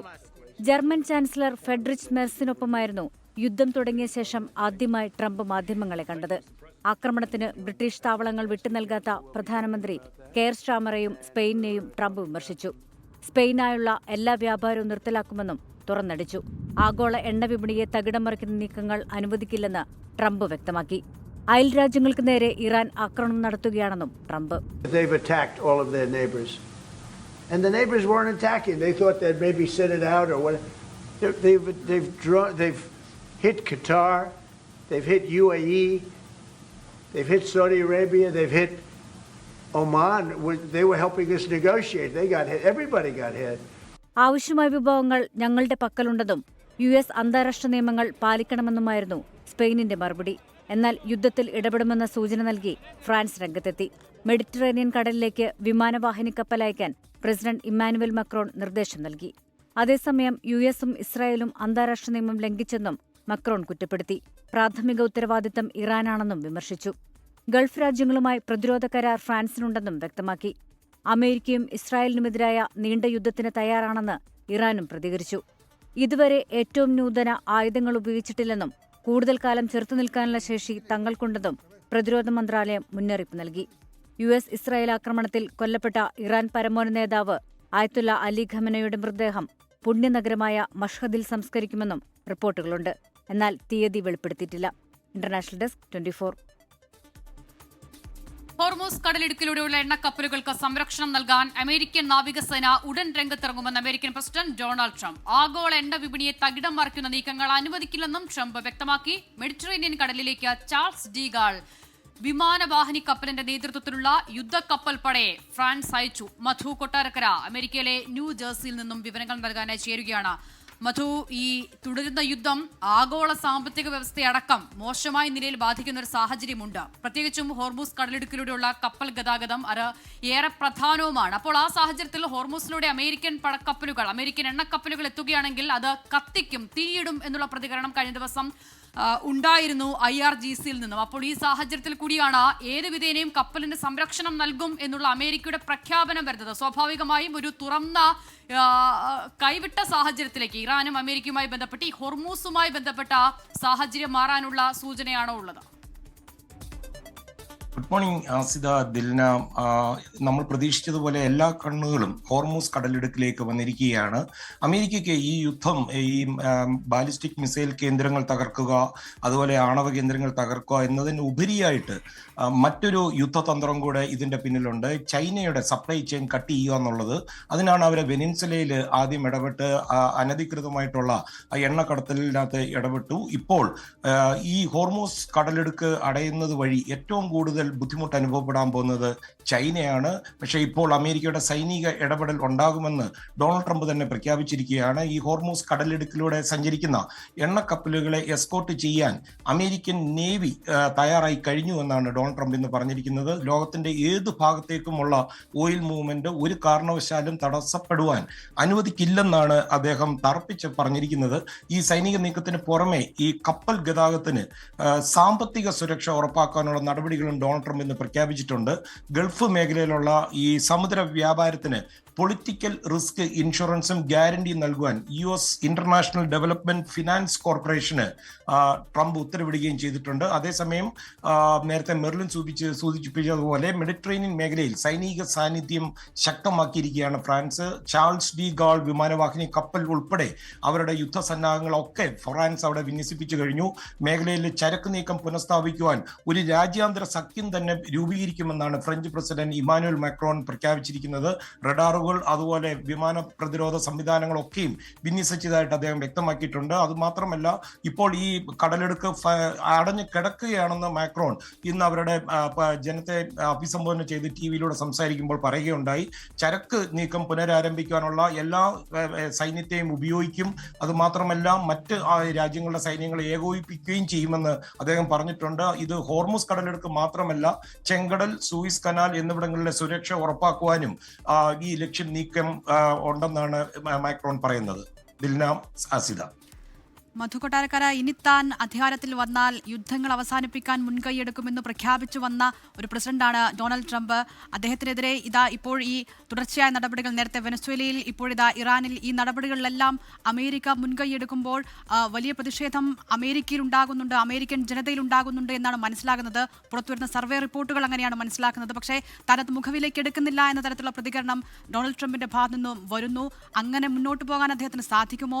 എങ്ങനെയാണ് ഒരു ഭാഗത്ത് യുദ്ധത്തിനായി കോപ്പ് കൂട്ടുമ്പോൾ ഈ പ്രതിഷേധങ്ങളെ എങ്ങനെ നേരിടാനാണ് പോകുന്നത്? പ്രത്യേകിച്ചും മിഡ് ടേം തിരഞ്ഞെടുപ്പ് ഉൾപ്പെടെയുള്ള കാര്യങ്ങളിലേക്ക് അമേരിക്ക കടക്കുകയാണല്ലോ. ഇതിനെല്ലാം അത് വളരെ തെറ്റായ രീതിയിലുള്ള ഒരു പ്രചരണമാണ്. ഈ റോയിട്ടേഴ്സിന്റെ ഒരു പോളും അതുപോലെ CNN-ഉം ഡൊണാൾഡ് ട്രംപും തമ്മിൽ പണ്ടേ അത്ര രസത്തിലല്ല. ഈ റോയിട്ടേഴ്സ് ഏതാണ്ട് 350 മില്യൺ ജനങ്ങളുള്ള അമേരിക്കയിലെ 1200 പേരിൽ മാത്രം നടത്തിയ ഒരു അഭിപ്രായ വോട്ടെടുപ്പിന്റെ കാര്യങ്ങളാണ് പുറത്തുവിട്ടിരിക്കുന്നത്. US കോൺഗ്രസിനാണ് യുദ്ധം മുന്നോട്ട് കൊണ്ടുപോകണോ വേണ്ടായോ എന്നുള്ള അവസാന വാക്ക്. അത് സംബന്ധിച്ച് 48 മണിക്കൂറിനകം അവരെ അറിയിക്കേണ്ടതായിട്ടുണ്ട്. ഇന്നിപ്പോൾ ഡൊണാൾഡ് ട്രംപ് ഇന്നലെ ഇത് സംബന്ധിച്ച് അവരെ അറിയിച്ച കത്തിന്റെ കാര്യങ്ങൾ പുറത്തു വന്നിട്ടുണ്ട്. അതിൽ കൃത്യമായിട്ട് എന്തുകൊണ്ടാണ് ഈ സൈനിക നീക്കം നടത്തേണ്ടി വന്നതിന്റെ കൃത്യമായ വിവരങ്ങളുണ്ട്. ഈ പൊതുജന വികാരം ട്രംപിനെതിരാണ് എന്ന് പറയുന്നത് ഒരു ചില ആൾക്കാർ മാത്രം പ്രചരിപ്പിക്കുന്നതാണ്. പ്രത്യേകിച്ച് ഇവിടെ കൊടും തണുപ്പാണ്, ഇവിടെ ഒന്നും പുറത്തിറങ്ങാൻ പോലും പറ്റത്തില്ല. ജനങ്ങളാരും ഇതൊന്നും സംസാരിക്കുന്നുമില്ല. അമേരിക്കയിലെ മാധ്യമങ്ങളിലായാലും മിക്സഡ് ആയിട്ടുള്ള വാർത്താ ബുള്ളറ്റിനുകളാണ് വരുന്നത്. അതുകൊണ്ട് ഇതാണ് ഗ്രൗണ്ട് റിയാലിറ്റി. അത് മാത്രമല്ല, ഇറാനിലെ ഈ ഭരണകൂടത്തിനെതിരെ ഉള്ള വലിയ ആഘോഷങ്ങൾ പല ഭാഗത്തുമായിട്ടുള്ളതിന്റെ വീഡിയോസ് ഉൾപ്പെടെ പുറത്തു വരുന്നതുകൊണ്ട് അത് നമുക്കായാലും അത് കാണുവാൻ സാധിക്കും. ഇവിടെ നമ്മൾ ശ്രദ്ധിക്കേണ്ട ഒരു കാര്യം, ഇന്ന് ചില മാധ്യമങ്ങൾ പുറത്തുവിട്ടിരിക്കുന്നത് ട്രംപിന് ചില വ്യക്തിപരമായിട്ടുള്ള താല്പര്യങ്ങൾ അയത്തുള്ള ഖമേനിയെ കൊല്ലുന്നതിലുണ്ടായിരുന്നു. അത് ട്രംപ് തന്നെ പറയുകയും ചെയ്തു. അയാൾ എന്നെ തട്ടുന്നതിന് മുന്നേ ഞാൻ അയാളുടെ കാര്യത്തിൽ തീരുമാനമെടുത്തു എന്നാണ് പറയുന്നത്. 2020 മുതൽ ഡൊണാൾഡ് ട്രംപിന് നേരെ നടന്ന തുടർച്ചയായിട്ടുള്ള വധശ്രമങ്ങൾ ഇറാന്റെ ഭാഗത്തു നിന്നായിരുന്നു. നമുക്കറിയാം, തെരഞ്ഞെടുപ്പ് വേളയിൽ ട്രംപ് വളരെ നാടകീയമായി രക്ഷപ്പെട്ടു. അന്നും US-ന്റെ സുരക്ഷാ ഉദ്യോഗസ്ഥർ ട്രംപിന് മുന്നറിയിപ്പ് നൽകിയിരുന്നു, ഇറാൻ നിങ്ങളെ ഈ തെരഞ്ഞെടുപ്പ് റാലിയിൽ ലക്ഷ്യമിടുന്നുണ്ട്. പക്ഷേ ആ വെടിവെച്ച ആ ചെറുപ്പക്കാരനെ കൊന്നൊടുക്കുകയും ചെയ്തു. ട്രംപ് ഇതുവരെയും US ഗവൺമെന്റിനോട് അന്ന് ചോദിച്ച ചോദ്യത്തിന് ഉത്തരം കിട്ടിയിട്ടില്ല. ഇതിന്റെ പിന്നിൽ ഇറാനാണോ എന്നുള്ളത് ആ ചോദ്യം ഇപ്പോൾ വീണ്ടും ചർച്ചയാവുകയും ചെയ്യുന്നുണ്ട്. ഇതില്ല. ശരി, മധു കൊട്ടാരക്കരയാണ് ന്യൂജേഴ്സിയിൽ നിന്ന് വിവരങ്ങൾ നൽകിയത്. ഇറാന്റെ പരമോന്നത നേതാവ് അയത്തുള്ള അലി ഖമനയുടെ മരണത്തോടെ പ്രിയപ്പെട്ട ഒരാൾ നഷ്ടമായ വേദനയിലാണ് കർണാടകയിലെ അലിപ്പൂർ ഗ്രാമം. 1981 ഖമനയെ സന്ദർശിച്ച അലിപ്പൂർ ഗ്രാമം ഇന്നും ആ ഓർമ്മകളിലാണ്. ഇറാന്റെ സാമ്പത്തിക സഹായത്തോടെ നിർമ്മിച്ച ഖമനയി ആശുപത്രി അശരണരുടെ ആശ്രയ കേന്ദ്രമാണ് ഇപ്പോൾ. ഇസ്രായേൽ ആക്രമണത്തിൽ കൊല്ലപ്പെട്ട ഇറാൻ പരമോന്നത നേതാവ് ആയത്തുള്ള അലി ഖമനയുടെ ഓർമ്മകൾ പേറുന്ന ഒരു ഗ്രാമം കർണാടകയിലുണ്ട്. മിനി ഇറാൻ എന്നറിയപ്പെടുന്ന അലിപ്പൂർ ഗ്രാമത്തിലാണ് ഞാനിപ്പോൾ നിൽക്കുന്നത്.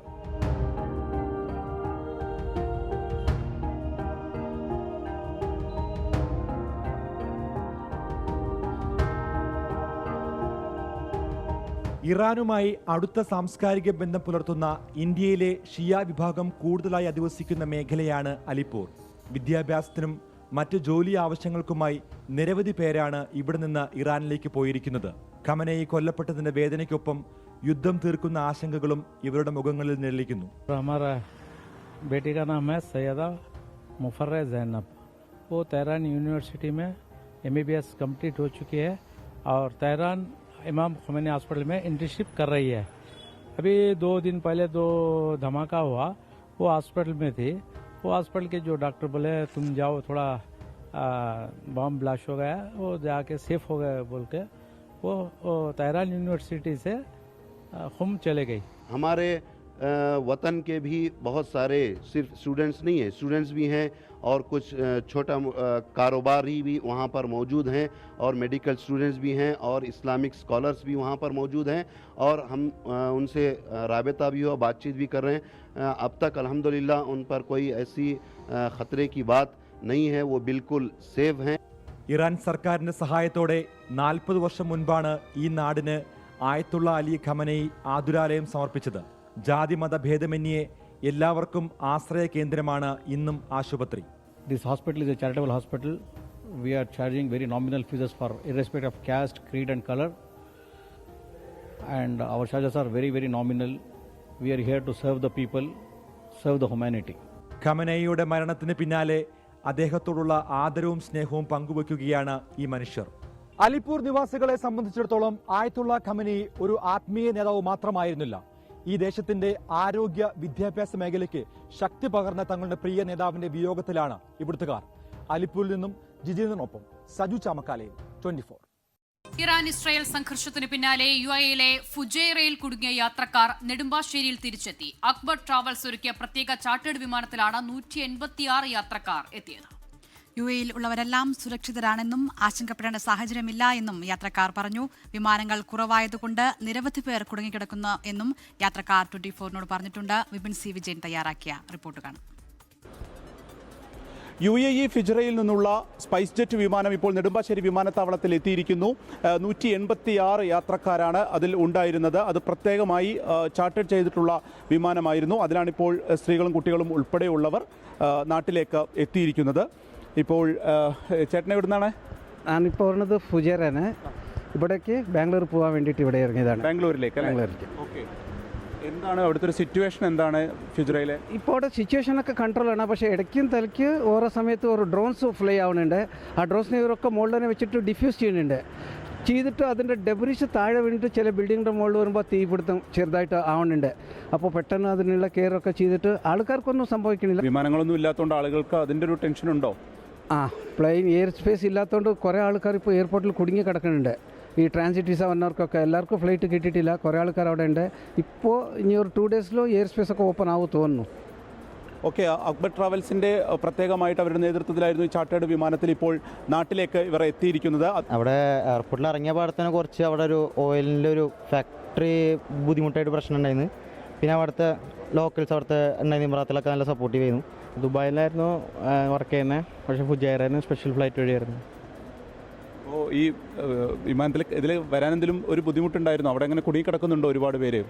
ഇത് ഇന്നലെ പെട്ടെന്ന് സ്റ്റാർട്ട് ചെയ്ത സർവീസ്. അതിൽ പെട്ടെന്ന് ടിക്കറ്റ് ഫില്ലായി. ഇനി ഇതിൽ കിട്ടാനുണ്ട്. ടിക്കറ്റ് കിട്ടാനൊക്കെ കുറേ ആൾക്കാരുണ്ട്. അവിടെ ഇടയ്ക്കിട്ട് ഈ ശബ്ദവും ഇതും ഇപ്പോഴും ഉണ്ട്. പക്ഷെ നമുക്ക് സിവിലിയൻസിന് കാര്യമായിട്ട് അങ്ങനെ ഭയങ്കര പാനിക്കാവാനൊന്നുമില്ല. എല്ലാം അണ്ടർ കൺട്രോളാണ്. കഴിഞ്ഞ ദിവസം അബുദാബിയിൽ നിന്നുള്ള വിമാനവും എത്തിയിരുന്നു. ഇന്നിപ്പോൾ രാവിലെ തന്നെ ഏകദേശം 19ഓളം വിമാനങ്ങളാണ് ഈ പശ്ചിമേഷ്യയിലേക്കുള്ള വിമാനങ്ങൾ ആണ് റദ്ദാക്കിയിരിക്കുന്നത്. അതിൽ ഇപ്പോൾ കാണിക്കുന്നത് ഒരു ഒമാൻ വിമാനം, ഒമാൻ സ്ഥലത്തേക്കുള്ള വിമാനം മാത്രം, അവിടെ നിന്നുള്ള ആളുകൾ മാത്രം എത്തുന്നു എന്നുള്ളതാണ് അറൈവലിൽ നിന്ന് മനസ്സിലാക്കാൻ സാധിക്കുന്നത്. ഈ ഒരു ഘട്ടത്തിൽ കൂടിയാണ് ഇപ്പോൾ ഫിജറയിൽ നിന്നുള്ള സംഘം നാട്ടിലേക്ക് എത്തിയിരിക്കുന്നത്.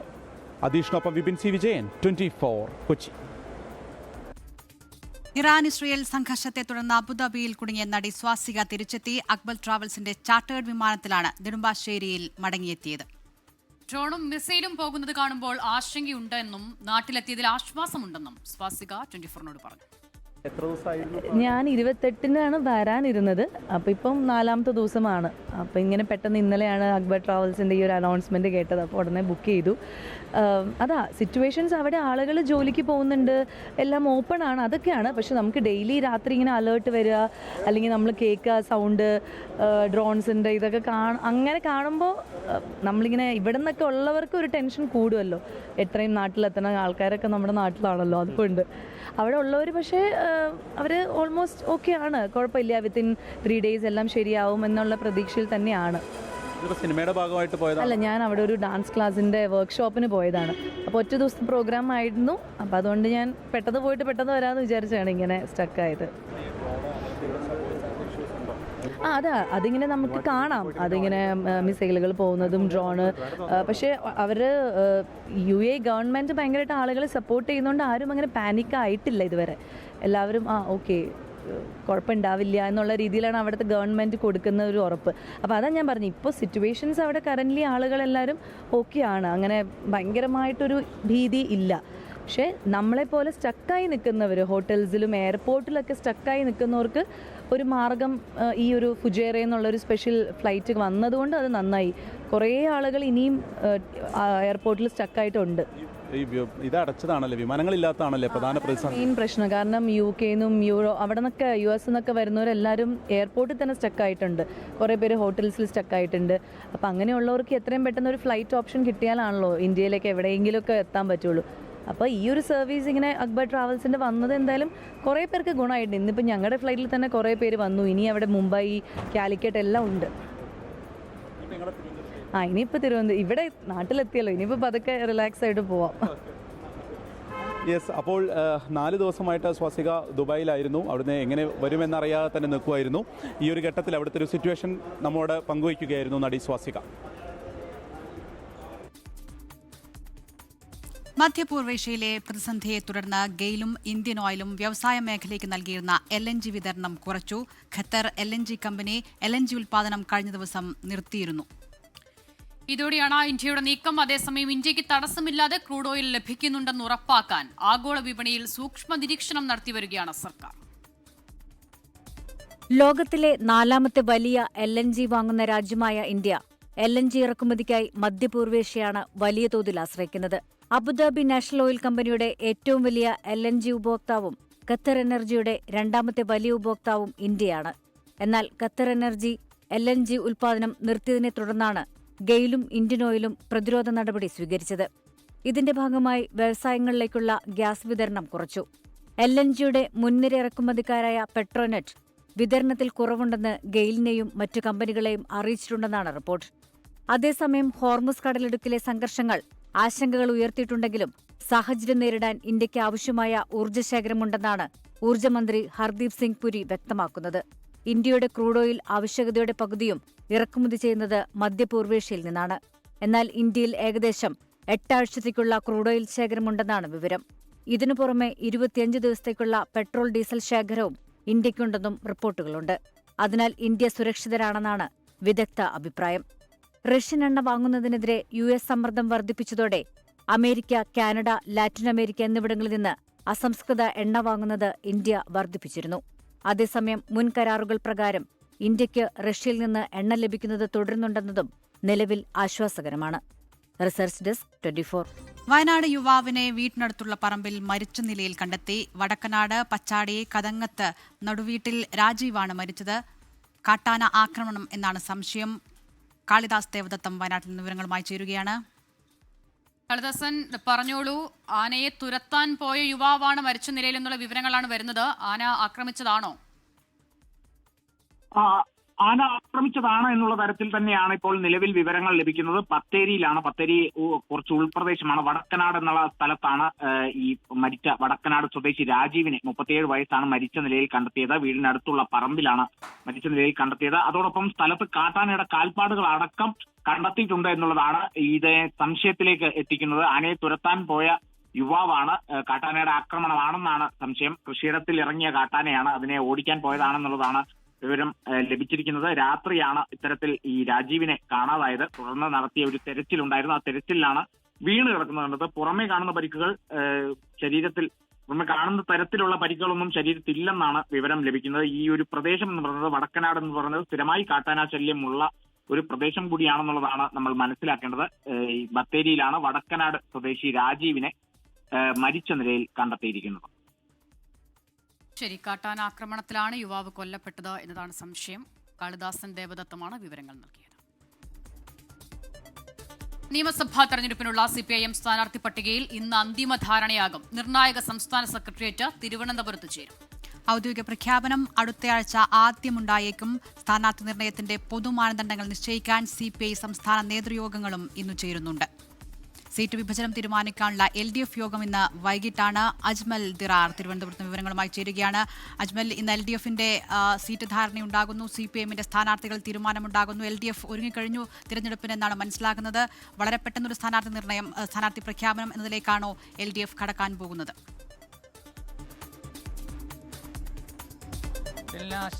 ഇന്ന് തിരുവനന്തപുരത്ത് വളരെ പ്രധാനപ്പെട്ട 3 നിർണായക യോഗങ്ങളാണ് നടക്കുക. അതിൽ CPIMന്റെ സംസ്ഥാന സെക്രട്ടേറിയറ്റ് യോഗമാണ് അതിൽ ഏറ്റവും നിർണായകമായത്.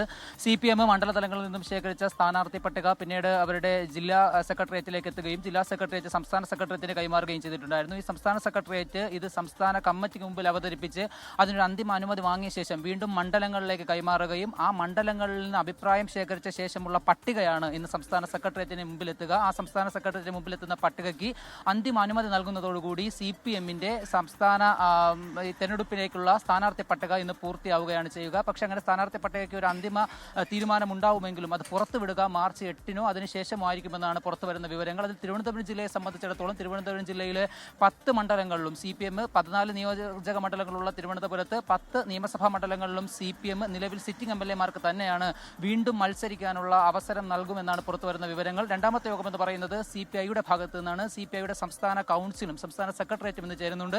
കഴിഞ്ഞ ദിവസം ചേർന്ന സംസ്ഥാന സെക്രട്ടേറിയറ്റിൽ CPI-യിലെ സ്ഥാനാർത്ഥികളിൽ 2 തവണ പൂർത്തിയാക്കിയവരിൽ അനിവാര്യമായവർക്ക് മാത്രം ഇനി ഒരു അവസരം കൂടി നൽകിയാൽ മതിയെന്നും 3 തവണ പൂർത്തിയാക്കിയവരെ പൂർണ്ണമായും സ്ഥാനാർത്ഥി പട്ടികയിൽ നിന്ന് മാറ്റി നിർത്തണമെന്നും ഒരു അഭിപ്രായം ഉയർന്നിരുന്നു. ആ അഭിപ്രായത്തിൽ ഇന്നൊരു അന്തിമ തീരുമാനം ഉണ്ടാകുമെന്ന് നമുക്ക് പ്രതീക്ഷിക്കാം. CPI-യെ സംബന്ധിച്ചിടത്തോളം കഴിഞ്ഞ തവണ 25 സീറ്റിലാണ് മത്സരിച്ചത്. അതിൽ 17 സീറ്റ് അവർ വിജയിക്കുകയുണ്ടായിരുന്നു. അതിൽ 6 പേർ 3 തവണ പൂർത്തിയാക്കിയവരാണ്. ആ 3 തവണ പൂർത്തിയാക്കിയ MLA-മാരെ ഇത്തവണ ഒഴിവാക്കി നിർത്തുമോ എന്ന കാര്യത്തിലും ഇന്ന് ചേരുന്ന CPI-യുടെ സംസ്ഥാന നേതൃയോഗത്തിൽ തീരുമാനമുണ്ടാകും. ഈ യോഗങ്ങൾക്ക് ശേഷം വൈകിട്ട് തിരുവനന്തപുരത്ത് ചേരുന്ന LDF-ന്റെ ഈ യോഗത്തിൽ മുന്നണി യോഗത്തിൽ ഉഭയകക്ഷി ചർച്ചകൾ പൂർത്തിയാക്കിയ മുന്നണി പ്രധാനപ്പെട്ട സീറ്റ് വിഭജന ചർച്ചകളിലേക്ക് കടക്കുകയും അതിന് ഒരു അന്തിമ രൂപം നൽകുകയും ചെയ്യും. അതിൽ പ്രത്യേകിച്ച് തിരുവനന്തപുരം ജില്ലയിലെ പ്രധാനപ്പെട്ട 2 മണ്ഡലങ്ങൾ, അതൊന്ന് തിരുവനന്തപുരം സെൻട്രൽ മണ്ഡലം ജനാധിപത്യ കേരള കോൺഗ്രസിൽ നിന്നും CPM ഏറ്റെടുക്കുന്ന തരത്തിലുള്ള ഉഭയകക്ഷി ചർച്ചകൾ നടന്നിട്ടുണ്ടായിരുന്നു. അതുകൂടാതെ കോവളം മണ്ഡലം JDS-ൽ നിന്നും ഏറ്റെടുക്കുന്ന തരത്തിലുള്ള ചർച്ചകൾ നടന്നിട്ടുണ്ടായിരുന്നു. ഈ ചർച്ചകൾക്ക് കൂടി ഇന്ന് അന്തിമ രൂപം നൽകുന്നതോടുകൂടി ഇടതുപക്ഷ ജനാധിപത്യ മുന്നണി തീർച്ചയായും ഈ നിയമസഭാ തെരഞ്ഞെടുപ്പിലേക്ക് അതിവേഗം അവരുടെ മുന്നൊരുക്കങ്ങൾ പൂർത്തിയാക്കിയ നിലയിലേക്ക് കടക്കും. അശ്വതാരിൽ ശരി, തിരുവനന്തപുരത്ത് നിന്ന് അജ്മൽ ദിറാറാണ് വിവരങ്ങൾ നൽകിയത്. നിയമസഭാ തെരഞ്ഞെടുപ്പിന് മുന്നോടിയായി പ്രതിപക്ഷ നേതാവ് VD സതീശൻ നയിക്കുന്ന പുതുയുഗ യാത്ര ഇന്നു മുതൽ തിരുവനന്തപുരം ജില്ലയിൽ വർക്കയിൽ നിന്നും ആരംഭിച്ച് ആറ്റിങ്ങൽ, കല്ലറ, നെടുമങ്ങാട് തുടങ്ങിയ സ്ഥലങ്ങളിലാണ് ഇന്ന് യാത്ര നടക്കുക. 2 ദിവസത്തെ പര്യടനം പൂർത്തിയാക്കി 7-ാം തീയതി പുത്തരിക്കണ്ടം മൈതാനത്താണ് യാത്ര സമാപിക്കുന്നത്. സമാപന സമ്മേളനത്തിൽ രാഹുൽ ഗാന്ധി പങ്കെടുക്കും. ഇടതുചേരിയിൽ നിന്നും വിയോജിച്ചു നിൽക്കുന്ന നടൻ പ്രേംകുമാറിന്റെ കോൺഗ്രസുമായുള്ള സഹകരണം സംബന്ധിച്ച കാര്യത്തിലും പുതുയുഗ യാത്ര അവസാനിക്കും മുൻപ് ഔദ്യോഗിക തീരുമാനമുണ്ടാകും. എന്നാൽ ജില്ലയിലെ മണ്ഡലങ്ങളിലെ സ്ഥാനാർത്ഥി നിർണയം സംബന്ധിച്ച് പാർട്ടിക്കുള്ളിൽ ധാരണയായിട്ടില്ല. 2020 ലോകകപ്പിലെ ആദ്യ ഫൈനലിസ്റ്റുകളെ ഇന്നറിയാം. 1-ാം സെമിയിൽ ദക്ഷിണാഫ്രിക്ക ന്യൂസിലൻഡിനെ നേരിടും. രാത്രി 7-ന് കൊൽക്കത്തയിലെ ഈഡൻ ഗാർഡൻസിലാണ് മത്സരം. ഒറ്റ മത്സരം പോലും തോൽക്കാതെയാണ് ദക്ഷിണാഫ്രിക്ക സെമി ഫൈനലിൽ എത്തിയത്. ന്യൂസിലൻഡ് ആകട്ടെ സൂപ്പർ 8-ൽ നിന്ന് മികച്ച റൺ റേറ്റിന്റെ അടിസ്ഥാനത്തിലാണ് അവസാന 4-ൽ ഇടം ഉറപ്പിച്ചത്. തുടർച്ചയായ 2-ാം ഫൈനൽ ലക്ഷ്യമെടുത്ത ദക്ഷിണാഫ്രിക്ക ലോകകപ്പിൽ ഇന്നേ വരെ ന്യൂസിലൻഡിനോട് തോറ്റിട്ടില്ല എന്ന റെക്കോർഡിലും പ്രതീക്ഷ അർപ്പിക്കുന്നുണ്ട്. നാളത്തെ 2-ാം സെമിയിൽ ഇന്ത്യ ഇംഗ്ലണ്ടിനെ നേരിടും. മുംബൈയിൽ നടക്കുന്ന മത്സരത്തിന് മുന്നോടിയായി ടീമുകൾ ഇന്ന് അവസാനവട്ട പരിശീലനത്തിനിറങ്ങും. ശബരിമല സ്വർണ്ണക്കൊള്ള കേസിൽ തിരുവിതാംകൂർ ദേവസ്വം ബോർഡ് മുൻ പ്രസിഡന്റ് A. പത്മകുമാറിന്റെ ജാമ്യാപേക്ഷയിൽ കൊല്ലം വിജിലൻസ് കോടതി ഇന്ന് വിധി പറയും. ദ്വാരപാലക പാളി കേസിലെ ജാമ്യ ഹർജിയാണ് കോടതി പരിഗണിക്കുന്നത്. കട്ടിളപ്പാളി കേസിൽ നേരത്തെ പത്മകുമാറിന് സ്വാഭാവിക ജാമ്യം ലഭിച്ചിരുന്നു. ദ്വാരപാലക പാളി കേസിലും 90 ദിവസം പൂർത്തിയായ സാഹചര്യത്തിൽ സ്വാഭാവിക ജാമ്യം ലഭിക്കും. അങ്ങനെയെങ്കിൽ സ്വർണ്ണക്കൊള്ള കേസിൽ പുറത്തിറങ്ങുന്ന 8-ാമത്തെ ആളാകും A. പത്മകുമാർ. അങ്കമാലിയിൽ വാഹനാപകടത്തിൽ മരിച്ച ജാസ്ലിൻ ജോൺസന്റെ സംസ്കാരം ഇന്ന് നടക്കും. അങ്കമാലി മോർണിംഗ് സ്റ്റാർ കോളേജിൽ രാവിലെ 8 മണിക്ക് പൊതുദർശനം ഉണ്ടാകും. വൈകിട്ട് 3 മണിക്കാണ് സംസ്കാരം. കഴിഞ്ഞ ഫെബ്രുവരി 28-നാണ് വീട്ടിലേക്ക് മടങ്ങുന്നതിനിടയിൽ ജാസ്ലിയെ കാർ ഇടിച്ച് തെറിപ്പിച്ചത്. തുടർന്ന് തലയ്ക്ക് ഗുരുതരമായി പരിക്കേറ്റ് ചികിത്സയിലിരിക്കുകയായിരുന്നു മരണം. ജാസ്ലിയുടെ അവയവങ്ങൾ 4 പേർക്കാണ് ദാനം ചെയ്തത്. കരൾ രാജഗിരി ആശുപത്രിയിലും വൃക്ക കോട്ടയം മെഡിക്കൽ കോളേജിലേക്കും നേത്രപടലങ്ങൾ അങ്കമാലി നേത്ര ബാങ്കിലേക്കുമാണ് കൈമാറിയത്. ഉത്തരേന്ത്യയിൽ ഇന്ന് ഹോളി ആഘോഷമാണ്. നിറങ്ങളും മധുരവുമായി ഹോളി ആഘോഷിക്കുകയാണ് ഉത്തരേന്ത്യക്കാർ. ഹോളിയോടനുബന്ധിച്ച് ക്ഷേത്രങ്ങളിൽ ഇന്ന് പ്രത്യേക പൂജകൾ നടക്കും. ആഘോഷങ്ങളിൽ പൊതുജനങ്ങൾക്ക് ബുദ്ധിമുട്ടുണ്ടാക്കരുതെന്ന് ഡൽഹി പോലീസ് നിർദ്ദേശം നൽകിയിട്ടുണ്ട്. ഇന്ന് ഡൽഹിയിലെ മെട്രോ സർവീസ് സമയക്രമത്തിൽ മാറ്റം ഏർപ്പെടുത്തിയിട്ടുണ്ട്. എയർപോർട്ട് എക്സ്പ്രസ് ലൈൻ ഉൾപ്പെടെ ഉച്ചയ്ക്ക് 2:30 ശേഷമായിരിക്കും സർവീസുകൾ ആരംഭിക്കുക. റിപ്പോർട്ടോടെ ന്യൂസ് ബ്രേക്സ് പൂർണ്ണമാവുകയാണ്. പശ്ചിമേഷ്യയിലെ സംഘർഷ വാർത്ത തന്നെയാണ് ഇന്ന് ഏറ്റവും പ്രധാനമായി നിൽക്കുന്നത്. ന്യൂസ് ബ്രേക്സ് പൂർണ്ണമാകുന്നു.